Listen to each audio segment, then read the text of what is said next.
நம்ம சமூகத்துல ரொம்ப காலமாவே கண்டு கொள்ளப்படாமல் இருக்கும் ஒரு பிரிவு அப்படின்னா நிச்சயமாக மூன்றாம் பாலினத்தவர் தான். அவங்களோட தேவைகள் என்ன அப்படின்னு கவனிக்கக்கூடிய ஒரு காலகட்டம் வந்தாச்சு அப்படின்னு தான் தோணுது. ஏன்னா மூன்றாம் பாலினத்தவருக்காக ரயில்வேல புதிய திட்டம் ஒன்றை அறிமுகம் செஞ்சிருக்காங்க. இது என்ன அப்படின்னு வரப்போற இந்த செய்தி தொகுப்புல பார்க்கலாம்.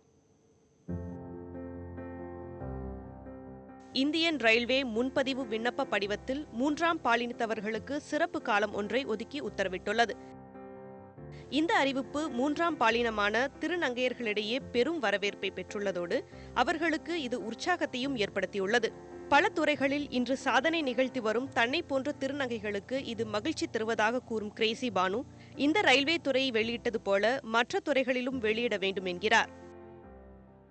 இந்த ஐஆர்சிடிசி இந்திய ரயில்வே துறை வந்து ரிசர்வேஷன் அந்த முன்பதிவு செய்யக்கூடிய அந்த படிவத்தில் ஆண் பெண் என்ற 2 காலம் மட்டும்தான் இருந்தது இதுவரைக்கும். இனிமேல் அந்த படிவத்தில் ஆண் பெண் மாற்றுப்பாலினத்தோர், அதாவது திருநங்கை திருநம்பி அப்படிங்கிற 3 கேட்டகரி வந்து கொண்டு வந்திருக்கிறாங்க. அது உண்மையிலே வந்து திருநங்கை சமூகத்து சார்பாக வந்து நிச்சயமாக வரவேற்கத்தக்கக்கூடிய ஒரு விஷயம்.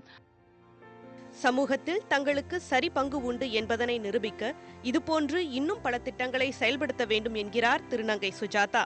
போல வந்து எல்லா திட்டத்திலையும் வந்து கவர்மெண்ட் வந்து எங்களுக்கு முன்னிலை கொடுக்கணும். அது போக இன்னும் சமூகத்தில் மக்கள் வந்து எங்களை ஆதரிச்சாங்கன்னா எலெக்ஷன் சீட்டு மற்ற எல்லா விஷயத்துலையும் வந்து முன்னாடி நாங்கள் நிற்கிற அளவுக்கு இருந்துச்சுன்னா நல்லா எல்லாத்துக்கும் ஒரு ஹெல்ப்ஃபுல்லாக இருக்கும். எங்களுக்கு இந்த ஆண் பெண் என்ற இடத்துல வந்து மூன்றாம் பாலின திருநங்கைக்கான ஒரு கான்செப்ட் கொடுத்துருக்குது. ரொம்ப கவர்மெண்ட்டுக்கு வந்து நாங்கள் நன்றி தெரிவிக்கிறோம். சொல்ல முடியாத பல துயரங்களை சந்தித்து வாழும் தங்களை போன்றவர்களுக்கு இது போன்ற திட்டம் உற்சாகம் அளிப்பதாக கூறும் திருநங்கை பாவனா, அரசு இதுபோல் இன்னும் பல திட்டங்களை அறிமுகப்படுத்த வேண்டும் என்கிறார். சில பேர் தவறாக நினைக்கிறதுனால வந்து ஃபேமிலி அக்செப்டன்ஸ் இல்லாமல் நாங்கள் தனிமரமாக இருந்து கஷ்டப்படுறோம். இதுமேல்ட்டு வரும் திருநங்கைகள் எல்லாமே வந்து தன்னோட ஃபேமிலியை அக்செப்ட் பண்ணி அவங்களே எல்லாமே நம்ம குடும்ப உறுப்பினர் போல் வச்சு காப்பாற்றணும் அப்படின்னு சொல்லிட்டு எங்களோட வேண்டுகோள்.